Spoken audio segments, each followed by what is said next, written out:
Welcome to the Lyfe podcast. The curriculum is based Afrocentric. Okay. So but honestly, at the end of the day, it's like anyone is invited. You know what I'm saying? Yes. I think it would be a disservice to just let African Americans or Black people in this, and that's why I decided to use the term melanin.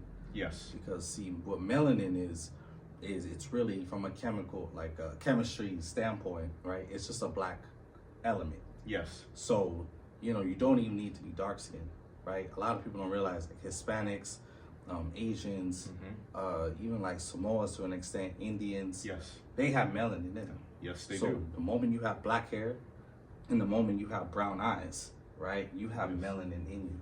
Yep. So that's really why I decided to use that term, because I'm trying to make it inclusive.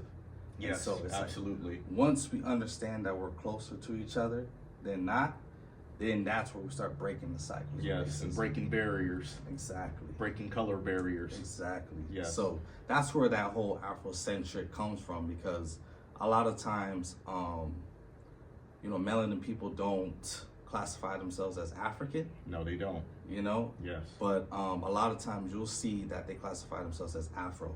Yes. So, you have a lot of people in Mexico that Like they have- Afro Latinas, exactly, stuff like that. right? Yes. And in Brazil, they have that kind of same mind frame where they say Afro. So it's like, all right, well then let's be inclusive about this. Let's kind of stray away from the word African Yes. and let's use Afro. Because at the end of the day, I mean, all our hair is All the same. you know what I mean? Yes. I So- can't even grow my hair anymore. I'm losing it. Right. I got you. Yeah. But that's what the Afrocentric is all about. Yes, man. And then also I wanted to ask you in regards to working at the Riverside School District. Tell us about that venture.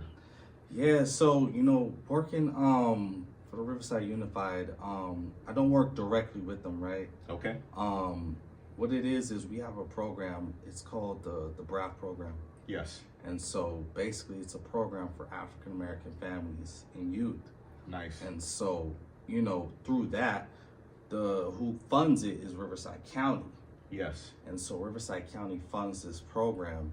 And so that's where my work with the youth, I'm able to lecture and teach youth about, the greatness of Africa and the greatness of African Americans Yes. and the ancestors and just the rich history that we have.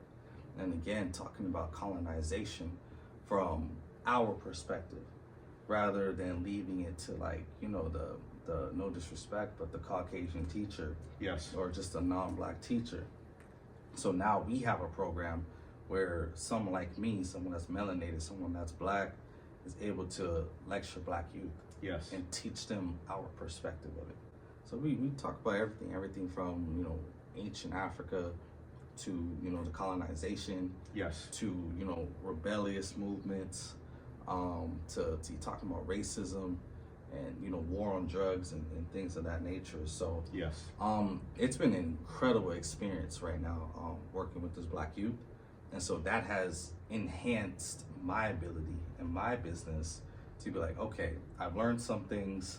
Now let me take some of these components, Yes. apply it to my business that I've already been working on Yes. previous, and just now, go to the district and go to different, companies and work with them. Nice. And try to bring this thing out and branch it out that much further. Yeah, and also I wanted to mention something to you in regards to your students in Riverside, California. Now, there's been studies out there how there's a lot of African American students, Black students, that have undiagnosed learning disabilities. Yeah. Do you ever encounter students with learning disabilities such as dyslexia and other things like that? Yeah, that is an interesting question, because I have there's a couple of students that I'm working with now that have been classified as Yes. having autism or just having a straight out like learning disability. Yes. You know what I mean? To where it might even be speech impairment to a certain extent. So I've come across that, and I guess how we're dealing with it is basically a lot of patience. Absolutely. But I think it's important for the county and the district to understand, like, certain people need training to understand these conditions and how to go about dealing with them. Yeah, man. To let you in on something personal, I was an RSP student until I was in 8th grade because I read a lot slower than other students. And it's funny how you mentioned the key word patience, because my mom felt that a lot of teachers growing up in Lake Elsinore didn't have a lot of patience with myself. So they just automatically wrote me off and, you know, sent me to the RSP class. And all through my childhood years up until the 8th grade, you know, the RSP teachers would always tell me, like, he's too smart to be in here. Why is he in this class? He just reads a lot slower than others, but if you give him the patience and the time, he could do the work.